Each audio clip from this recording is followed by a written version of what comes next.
Dr. Ralph Wilson with Web Marketing Today. I'm in San Francisco at the Search Engine Strategies Conference at Moscone Center, here with Heather Lloyd-Martin, who is an expert copywriter. And one of the aspects of copywriting is personas, and I want to talk today with you about how personas can help you write compelling sales content for your site. So let's start with, what's a persona anyway?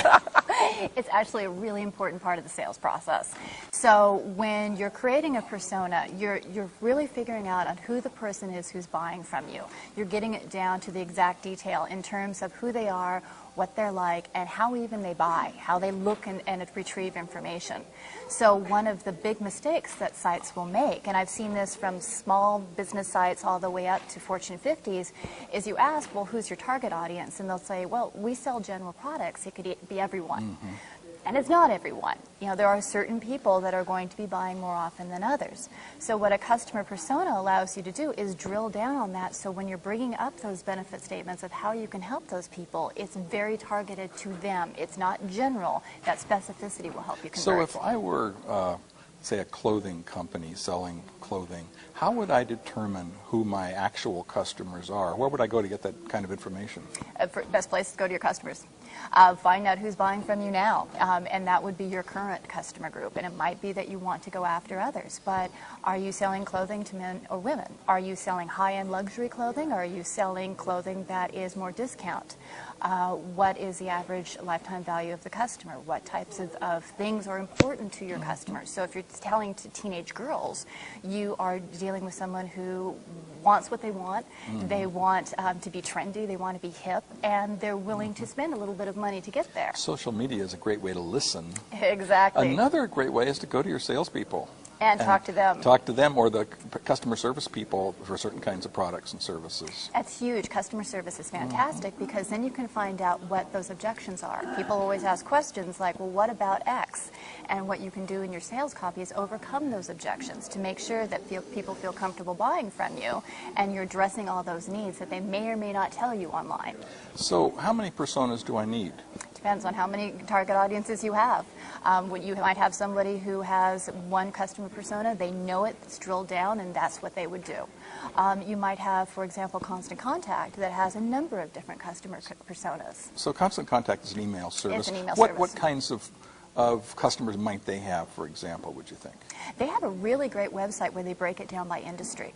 So they'll have real estate agents, spas, independent businesses, and they list those out, and every single page on those sites are on those pages are targeted exactly towards those people. So the needs of a real estate agent are different than the needs of someone who owns a spa. Mm-hmm.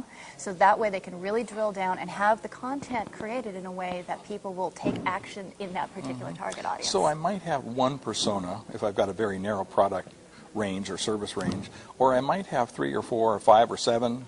Exactly. And so determining who the real people I'm selling to, and then what personas might they be, then what do you do to fill out one of those personas in a convincing way, and how does that help?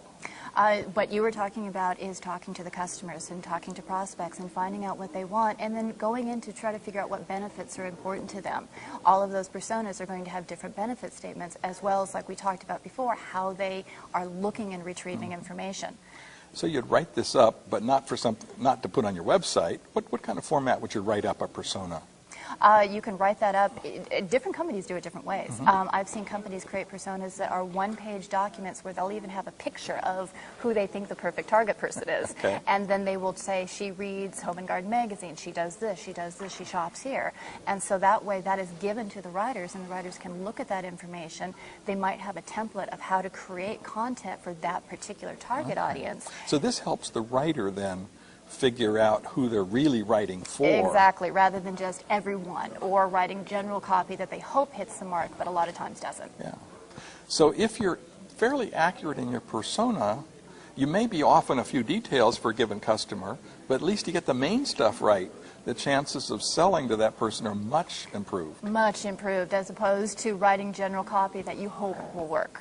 So when you're speaking directly to the customer, it's the difference between talking to someone and having them think that you're really hearing their needs versus just giving them a sales pitch and hoping they bite. Mm-hmm. Now, who in a company should be working on this idea of personas? Depends on how large the company is, but if you're looking for a small, medium-sized business, it can be very much a top-down thing. A lot of times it is marketing, but some companies don't have marketing departments. They have the one person who wears various hats. So it can be the person who's handling the content. It can be customer service that would help create this as well. And whoever is in charge of the main editorial flow would technically be the person who would be approving the personas and then giving those to other people within the organization. It's really a marketing kind of thing. It's very much a marketing kind of thing, yes. But it translates into even writing the title tags for SEO. Well, thanks for sharing with us. Tell me about your company and what you do, and I'm assuming you help companies work on personas, among other things. I do. SuccessWorks has been in business for over 13 years now. We were the first SEO copywriting agency. Oh.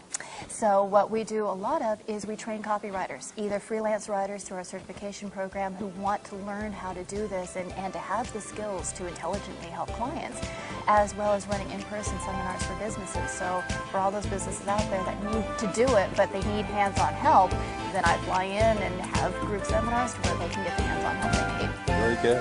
Well, thanks for sharing with us. Thank you so much. This is Ralph Wilson with Web Marketing.